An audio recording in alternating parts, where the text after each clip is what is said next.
हम सभी श्रोतागणों को अपने बड़े प्रेम के साथ नमस्कार करते हैं और सबका आदर करते हैं।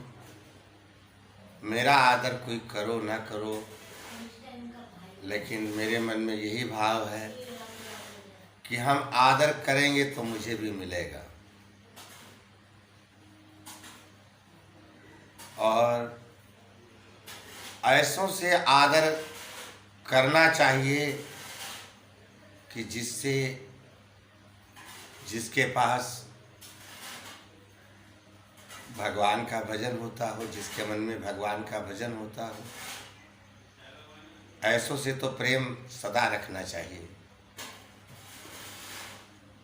आप लोगों से यही मेरी निवेदन है, प्रार्थना है कि आप लोग एक तो मेरी पूरी वीडियो को देखा करो।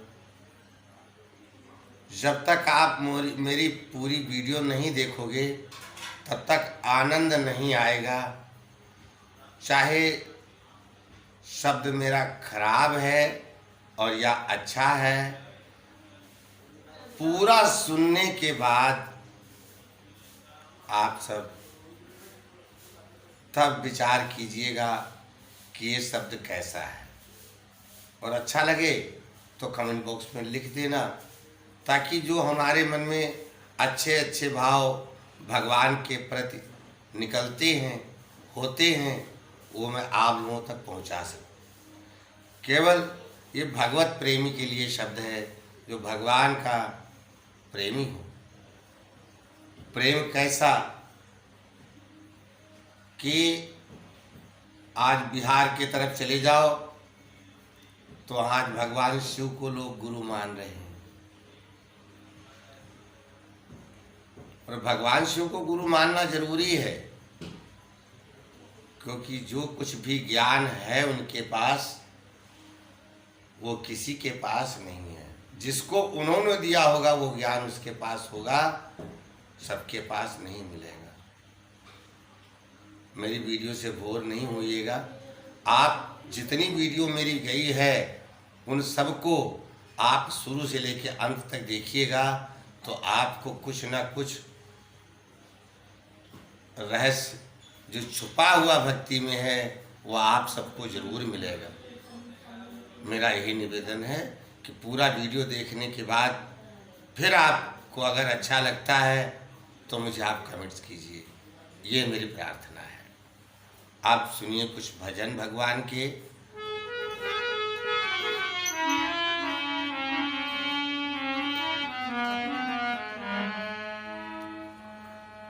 भगवान की लीला को कोई जान नहीं पाया, लेकिन प्रथम गुरु वंदना है।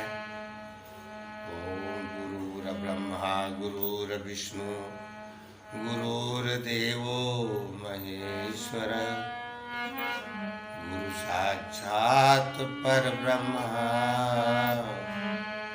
तस्मै श्री गुरुवे नमः। तस्मै श्री गुरुवे नमः। तस्मै श्री गुरुवे नमः।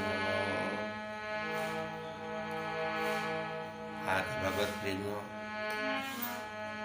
देखिए एक हमारी भोजपुरी भाषा में है शब्द कि भगवान कृष्ण तो अपनी लीला कर रहे हैं, लेकिन मैया नहीं जान पा रही हैं कि ये वाकई में अपनी लीला कर रहे हैं। उनकी लीला बड़ी विचित्र है। भगवान की लीला बहुत विचित्र है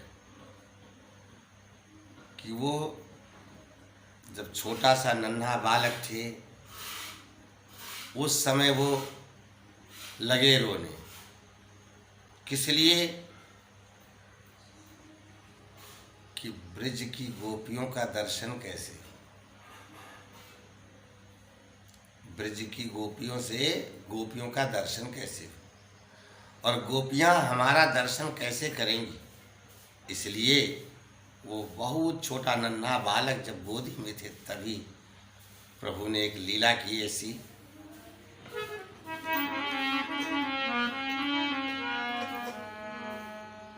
आज मोरे मोहन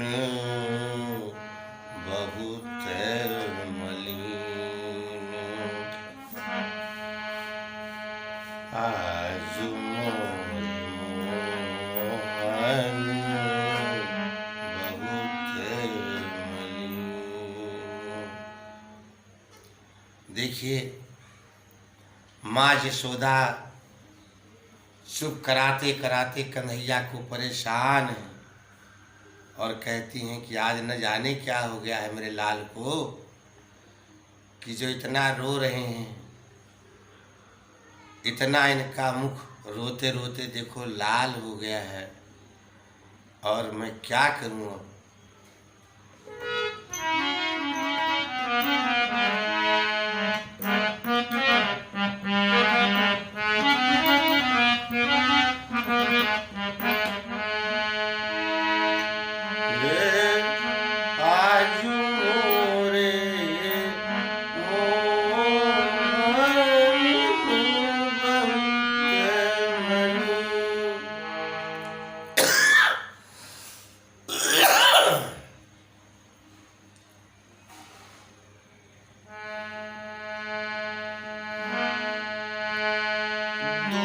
नहीं पिए प्रभु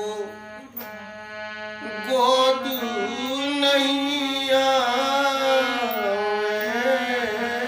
दूध नहीं पिए प्रभु गोद नहीं आवे। कि ना तो आज मेरे कन्हैया दूध ही पी रहा है और ना मेरे गोद में ही रुक रहा है, बहुत नंगई कर रखा है।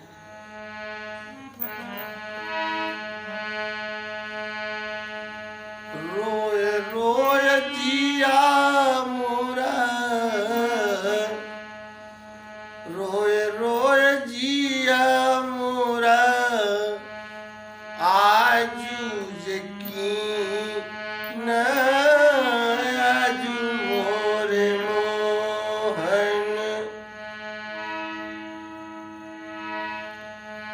बहुते मलिना,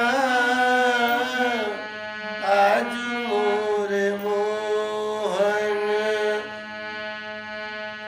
बहुत मलिन, आज मोरे मोहन। देखिए कितनी सुंदर वाणी है। अब यशोदा जी परेशान हो गई, कहने लगी अब क्या करूं मैं, किसी के भी गोद में नहीं रुक रहे हैं, तो ऐसा करते हैं लाओ ग्वालिनों को बुला लेती हूँ, वो थोड़ा थोड़ा देर सब चुप कराएंगी, तो क्या पता भैया मेरा चुप हो जाए। सबको बुलवा लिया यशोदा जी ने। तो ब्रिज भरे की ग्वालिनिया, भरे की ग्वालिनिया,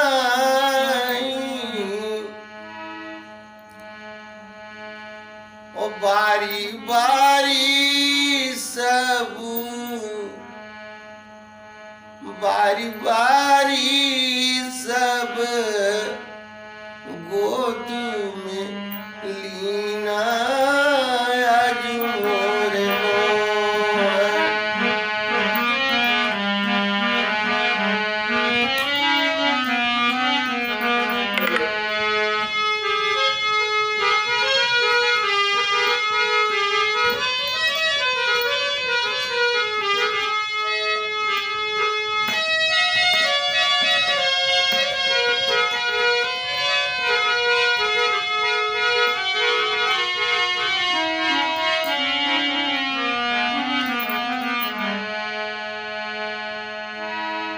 अब क्या करें। इनकी गोद से उनकी गोद में, उनकी गोद से उनकी गोद में जितनी गोपिकाएं थीं सब अपने अपने गोद में लेके और भगवान कृष्ण को चुप कराती हैं, लेकिन कन्हैया चुप नहीं होते। तो सब कहने लगी, देखो बहन, कोई जादू टोना तो नहीं करके चला गया है कन्हैया पे, इतना कभी नहीं रोते थे, आज पहली बार ऐसा हो रहा है। तो इतने में यशोदा जी पीली सरसों लेके अब परोरने लगी।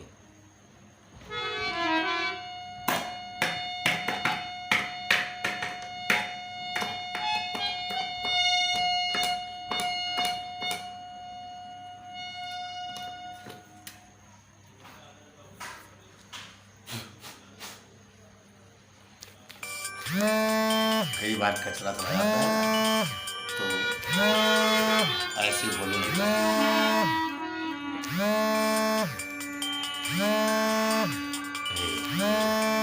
तो अच्छा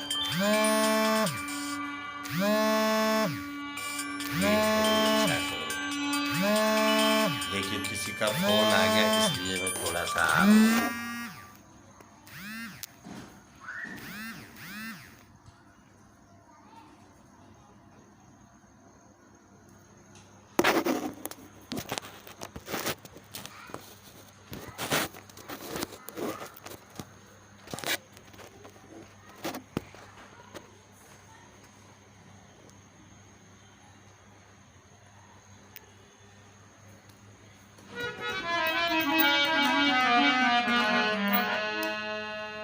तो पियरा सरसो परोरे जसोदा, पीली सरसो परोरे जसोदा,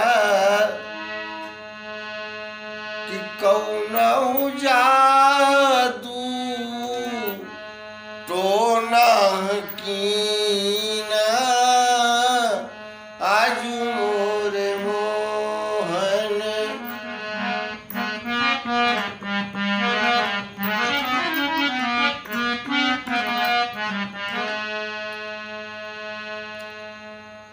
जब सरसों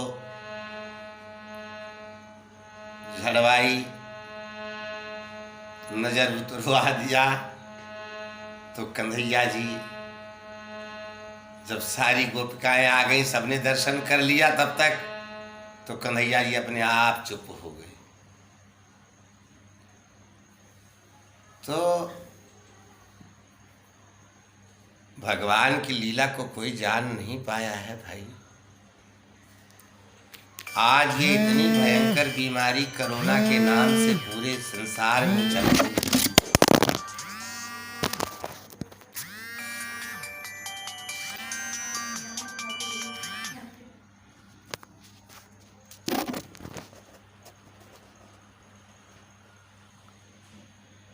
कि जिसकी वजह से आज इस कोरोना की बीमारी की वजह से छोटे से छोटा और बड़े से बड़ा सब परेशान है।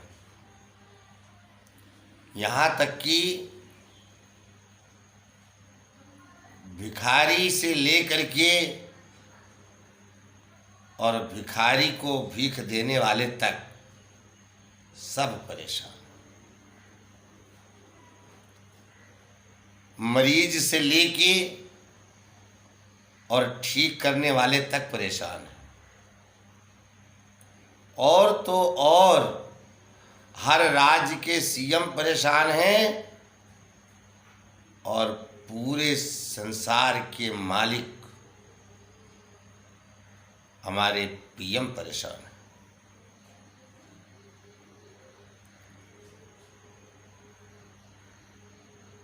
तो मैं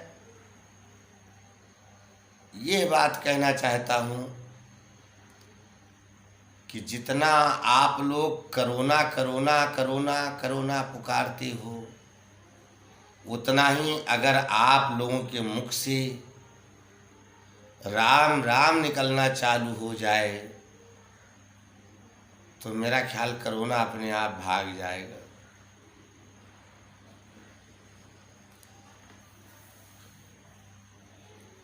यह शब्द कोई गलत नहीं मिलेगा, जो आप सुनोगे वो एक अलग अमृत शब्द होगा कि जब हम सभी को यह पता है कि भगवान राम के बिना एक पत्ता नहीं हिलता, तो भैया ये कोरोना माने क्या है? कोरोना कोई बीमारी नहीं है, ये एक यमराज है। भगवान यमराज बन करके आए हैं और इसी में किसी को थोड़ा दंड देंगे,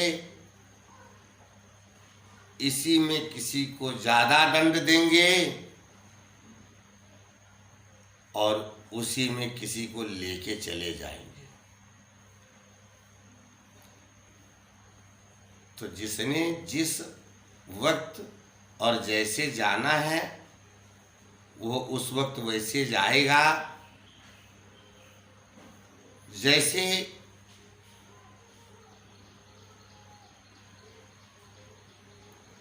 कंस की बातें आज वेद पुराण में, शास्त्र में लिखी गई हैं,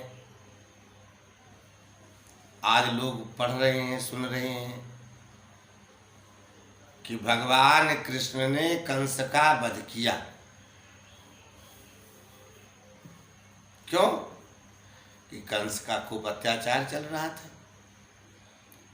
यहां तक अत्याचार की अपनी बहन, सगी बहन कि किसी बहन के कोई भी संतान को अपनी तरफ से उसने जिंदा नहीं छोड़ा।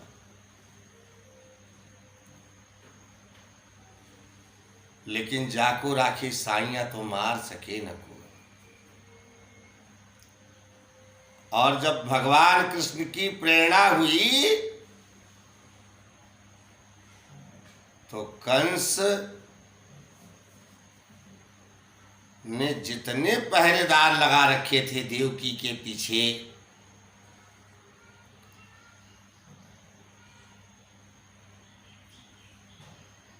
कि वो सारे पहरेदार सो गए और यहां तक कि कंस भी सो गया। जब भगवान को प्रकट होना हुआ तो ये सारे सो गए। अरे भाई कोई तो जागता, लेकिन भगवान ने सबको सुला दिया। इतने में भगवान कृष्ण वहां प्रकट हुए।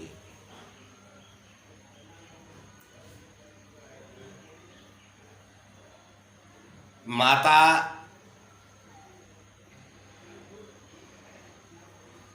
देवकी का जो पेट भारी था, जो गर्भ दिख रहा था, वो हल्का हो गया और भगवान कृष्ण प्रकट हुए। तो जब भगवान कृष्ण प्रकट हुए तो अपने पिता वसुदेव जी से कहते हैं कि मुझे फटाफट यहाँ से गोकुला पहुँचाओ।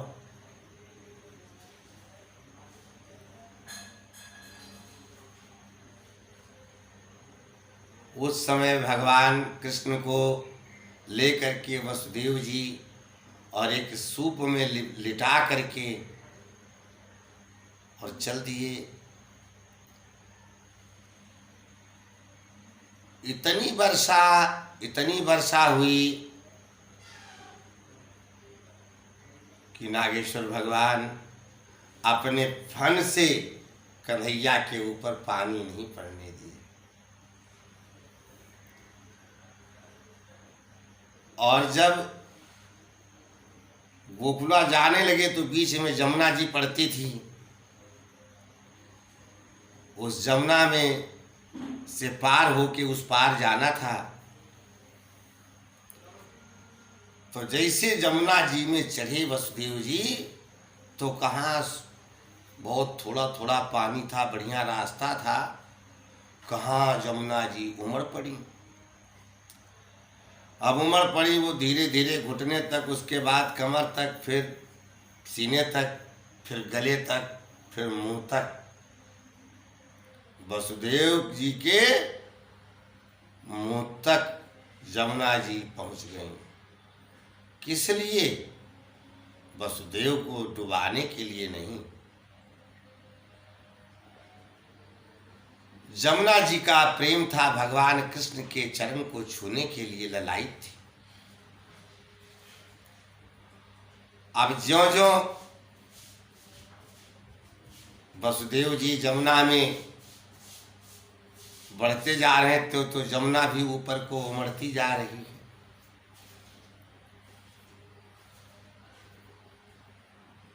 भगवान कृष्ण ने कहा कि अब तो पिताजी के मुंह तक पानी हो गया है, ये जमुना मानेगी नहीं बिना चरण छुए मेरा। तो भगवान कृष्ण ने क्या काम किया, फट से अपना पैर सूप में से निकाल के नीचे लटका दिया। जमुना जी चरण छुई और वहीं से वो चली गई। जैसे जब रावण का अत्याचार हुआ तो भगवान राम खुद गए लंका का विनाश करने के लिए, लंका के राक्षसों का विनाश करने के लिए भगवान राम खुद गए। जैसे शबरी के पास भगवान राम खुद चल के गए, खुद गए और उसके झूठे झूठे बैर भी खाए। देखो मजे की बात। जैसे भगवान प्रहलाद के पास नरसिंह का रूप धर के गए। तो ये सब लीलाएं प्रभु की जो हैं आज वेद पुराण शास्त्र में लिखी हुई है ना, जिसको हम लोग पढ़ करके और भगवान का नाम भी थोड़ा सा उसी के बहाने मुंह से निकल जाता है। उसी प्रकार से यह करुणा वेद शास्त्र में लिखी जाएगी। क्यों? ये प्रभु का भेजा हुआ प्रसाद समझो इसे। इस करुणा से पूरा धरती, पूरा संसार कह रहा है कि अब क्या होगा।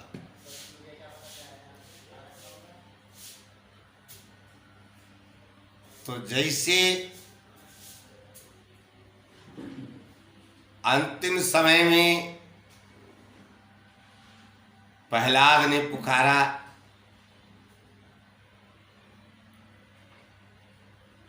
जैसे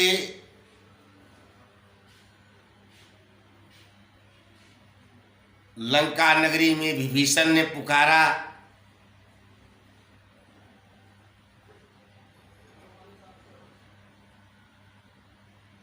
जैसे जल के अंदर गज और ग्राह लड़ रहे थे,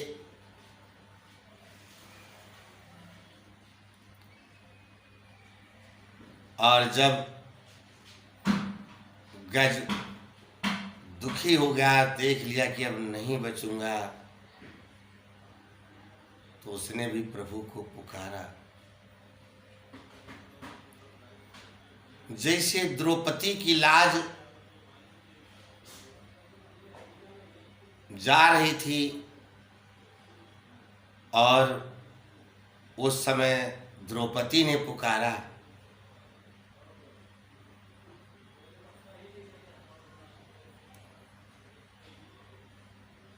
तो भगवान को वहां जाना पड़ा कि नहीं जाना पड़ा, इन लोगों को इनके दुख से छुटाना पड़ा नहीं छुटाना पड़ा।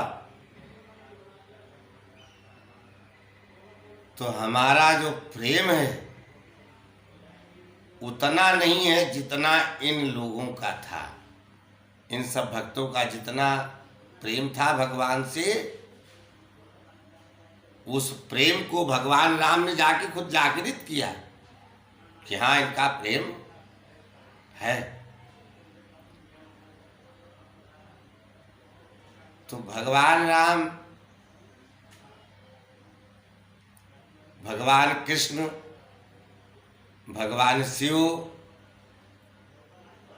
ब्रह्मा जी, ये सब जो हैं जब सुन पाते हैं अपने भक्त की आवाज इनके कान में जाती है तो वो भक्त रुक नहीं सकता। उस भक्त के लिए भगवान रुक नहीं सकते, वो नंगे पैर ही चल देते हैं। उसी तरह से अगर आज हमारा प्रेम भगवान राम से हो जाए तो ये करुणा माने क्या है।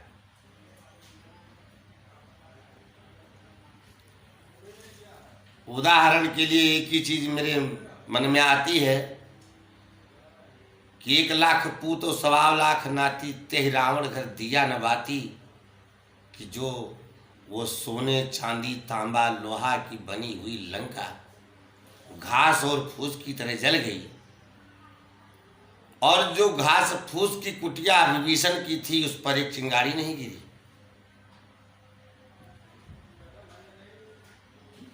तो भगवान अपने भक्त को दिखा देते हैं, धनुष बाण लेके सामने नहीं आता लेकिन दिखा देते हैं कि बेटा देख मैं तेरे साथ खड़ा हूं, घबरा मत।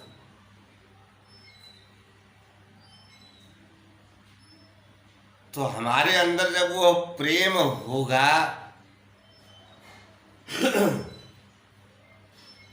जिस प्रेम से भगवान रीझते हैं, तो भगवान किसी वस्तु का पान थोड़ो करते हैं। भगवान तो केवल मात्र अपने भक्त के प्रेम का पान करते हैं। अब जैसे कुछ लोगों ने एक भजन बनाया है, वो भजन चलो सुनाई देता हूं।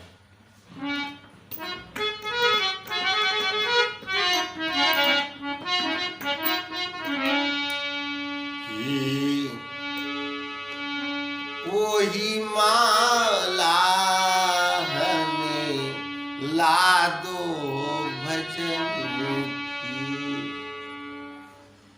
एक नारी है और एक संत महात्मा से इन शब्दों को कह रही है। सुनिए, ध्यान देने वाली बात है कि वो ही माला हमें ला दो भजन की। कौन सी माला थी वो?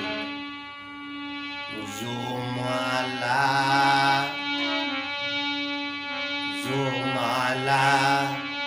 गौरा मैया ने पहनी, जो माला गौरा मैया ने पहनी।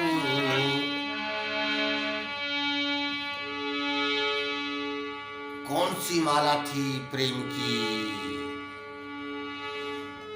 कि शिव को पति बना डाला हमें ला दो भजन की। वो ही माला हमें ला दो भजन की, वही माला हमें ला दो भजन की।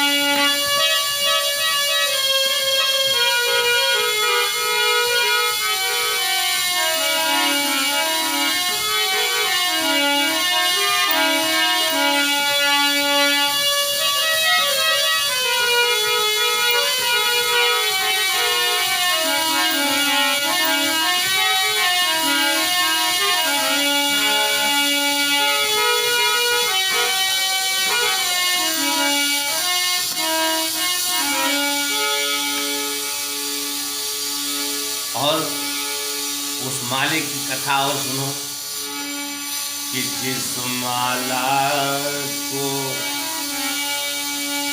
सिया मैया ने पहनी, जिस माला को सीता मैया ने पहनी कि राम को पति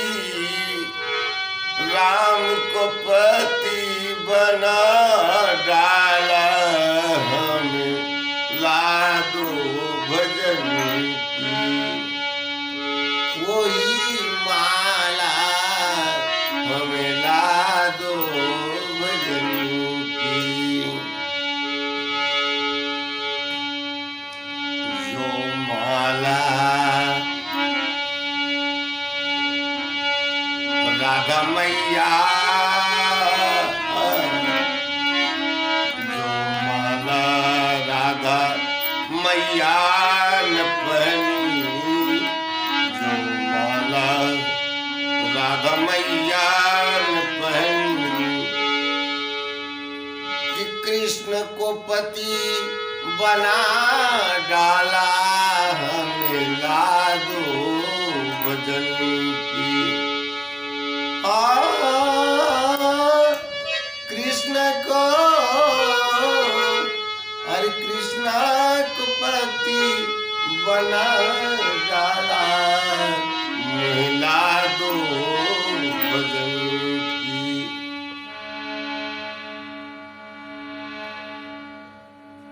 तो हमारे अंदर जब वो प्रेम हो जाएगा तो भला एक बात ये बताओ कि वो तो भालू बांदर हैं, वो तो भालू बांदर हैं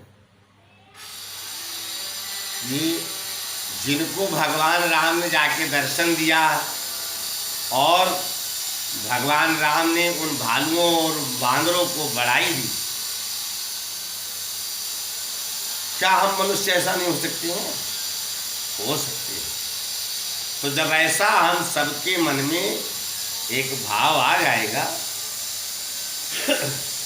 जिस भाव के भूखे भगवान हैं, जब वो भाव आ जाएगा तो ऐसी बात नहीं है, भगवान के कान में आवाज पड़ने की देर है और भगवान राम तुरंत ही। तो जब ये प्रेम हम सबके अंदर हो जाएगा तो ये जगत से करुणा भाग जाएगा। पक्की बात है, इसमें किंतु परंतु का सौदा नहीं है। नाम इसका करुणा है लेकिन सबका अलग अलग रोना है इसके अंदर। नाम तो इसका करुणा है लेकिन सबका अलग अलग रोना है। आज मोदी जी का हमारे अलग रोना है, डॉक्टरों का अलग रोना है, पुलिस वालों का अलग रोना है और केजरीवाल जी का अलग रोना है। जितने सीएम हैं उनके अलग अलग रोने हैं और जितने मरीज हैं उनके अलग अलग रोने हैं।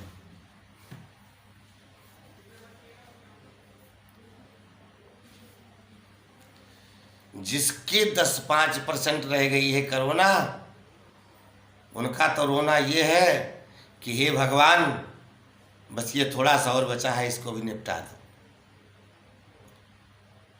जिसके अंदर 50% की है उसका रोना है ये भगवान इसको बिल्कुल ख़त्म कर दो।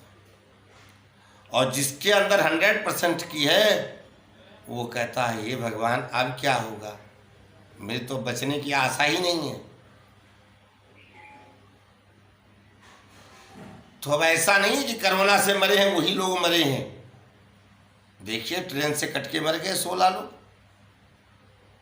कितने ट्रक पलट गए, कितने मजदूर मर गए, कितने भूखे मर गए, कुछ चलते चलते मर गए, कुछ पहुंचते पहुंचते मर गए। क्या इनको कोरोना था? नहीं।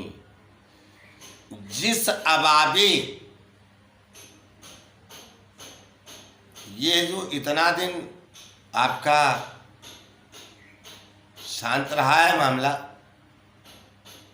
एक्सीडेंट नहीं हुआ इतने, ये सब इन लोगों का कोई पुण्य उदय हुआ था पूरे संसार में कि सबका इकट्ठा करके उतने दिन के लिए घर से गाड़ी घोड़ा निकालने नहीं दिया, घर के अंदर पैक रखा। लेकिन बहाना कोरोना का था। आज जो मजदूर मर गए बहाना कोरोना का है। तो मेरा कुल मिलाकर के यही एक शब्द है कि अगर आप लोग एक तो कोरोना कहना छोड़ दीजिए, कोरोना मत कहिए। जितना हम कोरोना कोरोना अपने मुख से कहते हैं उतना अगर हम राम कहेंगे तो शायद कोरोना तो दुख नहीं दूर करेगा लेकिन राम दुख जरूर दूर करेंगे। तो सबसे मेरी ये निवेदन प्रार्थना है कि आप लोग चाहे संसार के लोग हो, चाहे हमारे प्रधानमंत्री श्री नरेंद्र मोदी जी हो, चाहे गृह मंत्री से श्री अमित शाह जी हो, चाहे सीएम जी अपने केजरीवाल जी हो, और चाहे मीडिया वाले हो, मैं तो सबसे हाथ जोड़ करके यही प्रार्थना करता हूं कि कोरोना का नाम ही राम रख दो। तो जब राम नाम रख दोगे तो राम राम कितनी बार मुख से निकलेगा। आज राम इतने बढ़ गए, आज राम इतने घट गए, आज राम इतने ठीक हो गए, आज राम इतने मर गए। तो उस शब्द का नाम ही ना लो जिससे हमारा भला नहीं होना है। मात्र आप राम नाम को हो, कोरोना की जगह राम नाम को।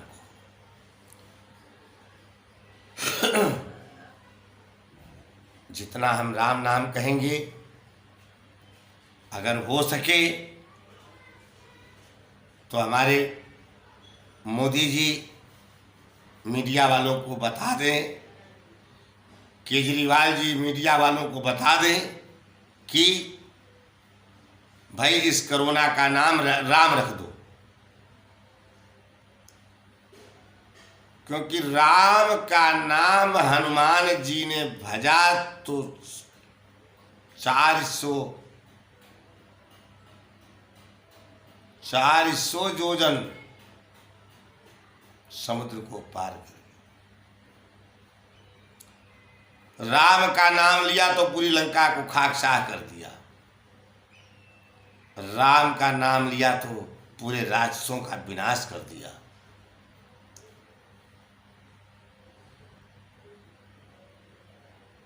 द्रौपदी ने अंतिम में जब साड़ी कन्हैया के पास फेंकी, कहा यहाँ तो सभा बहुत ज्यादा बैठी है लेकिन इसमें तो सब नामर्द दिख रहे हैं, और आप भी अगर नामर्द हो तो लो तुम भी देख लो। तो भगवान कृष्ण ने क्या काम किया, द्रौपदी के शरीर में साड़ी की फैक्ट्री बना दी। दुशासन खींचते खींचते हार गया, थक गया। भगवान राम के आगे न किसी का चला था और ना चल रहा है और ना ही चलेगा। जो भगवान राम के मन को भाएगा वही होगा। तो ये दुनिया का पंगारा करने से कोई फायदा नहीं है। मैं तो सबसे यही कहूँगा कि आप सब मिलकर के अपने अपने ब्लॉक में, अपने अपने गांव में, अपने अपने कॉलोनी में सब दिन टोटल 24 घंटा होता है। 24 घंटे में मात्र 4 घंटा भगवान के नाम लगा दो। पूरे दुनिया वालों से कह रहा हूं, पूरे देशवासी से कह रहा हूं,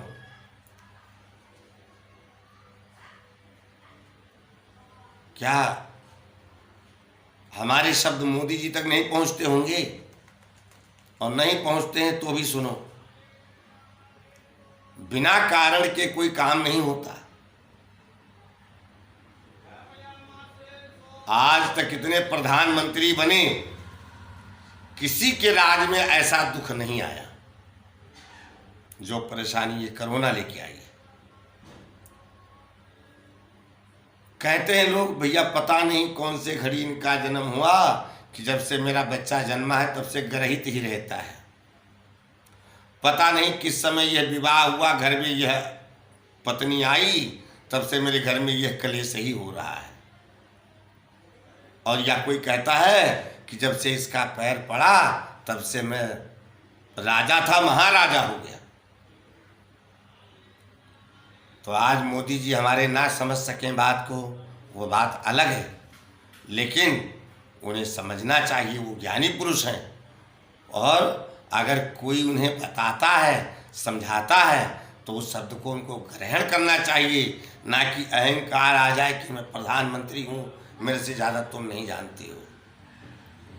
क्यों कि कण-कण में भगवान राम का वास है। भगवान राम कहते हैं मैं तो गया था तुम्हारे पास, लेकिन पहचान ही नहीं पाए तुम। तो कहा है कि कर्म प्रधान विश्व रचि राखा, और जो जस कीन सो तस फल चाखा। तो आज इसमें कुछ शब्द मोदी जी के साथ भी लिप्त है कि कुछ ये उनके भी कर्म का फल है, जो उनके होते हुए इतना दंड आया। अगर इस बात को मोदी जी जानना चाहेंगे तो फोन करके मेरे से पूछ सकते हैं, लेकिन उस बात को केवल मोदी जी ही फोन करके मेरे से बात करेंगे और कोई नहीं, क्योंकि राजा न्यायाधीश होना चाहिए। और जिस राजा के राज में अगर प्रजा दुखी है तो उस राजा को राजा बनने का हक नहीं है। जैसे भगवान राम अयोध्या में जब वन से वापस आए, राजगद्दी पे बैठे, उसके कुछ दिन के बाद अयोध्या में केवल भ्रमण करने के लिए, गांव में घूमने के लिए भगवान राम और लक्ष्मण और भरत और शत्रुघ्न चारों भाई घूम कर रहे थे, सैर कर रहे थे। तो कहीं रास्ते में उस अयोध्या में कोई धोबी अपनी धोबन को मार रहा था, और बहुत ज़्यादा मार रहा था। तो ये चारों भैया वहाँ खड़े हो गए। तो धोबी मारते समय कह क्या रहा था कि मैं राम नहीं हूँ। कितना दिन रावण ने जानकी को अपने लंका में रखा, और उसके बाद राम जी वापस लाके और अयोध्या में अपने पास रख रहे हैं, अपने घर में रखे हुए हैं। तो उस प्रजा की बात को सुनने के लिए, मानने के लिए भगवान राम ने जानकी को दोबारा वन भेज दिया।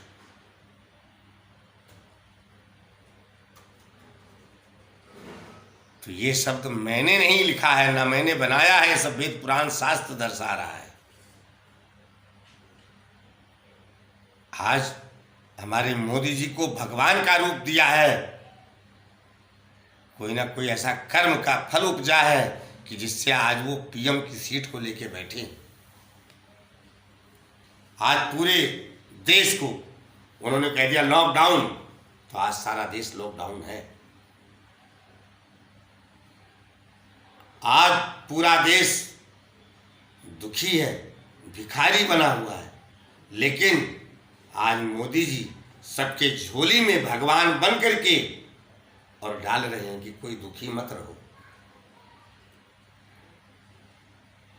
अब वो बात एक अलग है कि हम जैसे कि बात उनके तक नहीं पहुंच पा रही, तो मेरे दुख को कैसे जान पाएंगे। लेकिन आज की तारीख में मोदी जी भगवान हैं। आज ना लॉकडाउन किए होते तो आज देश का क्या हाल होता। तो इसलिए आज मोदी जी को जो चाहिए, आज ये घोषित कर देना चाहिए कि भैया एक तो कोरोना का नाम राम रख दो, सब लोग राम कहो, और अपने अपने इलाके में सब राम की कथा कहो, अच्छा सा डिस्टेंस बना करके। देखिए कितनी जल्दी कोरोना पकड़ में आ जाता है, कितनी जल्दी कोरोना का इलाज हो जाता है, कितनी जल्दी ये कोरोना भाग जाता है।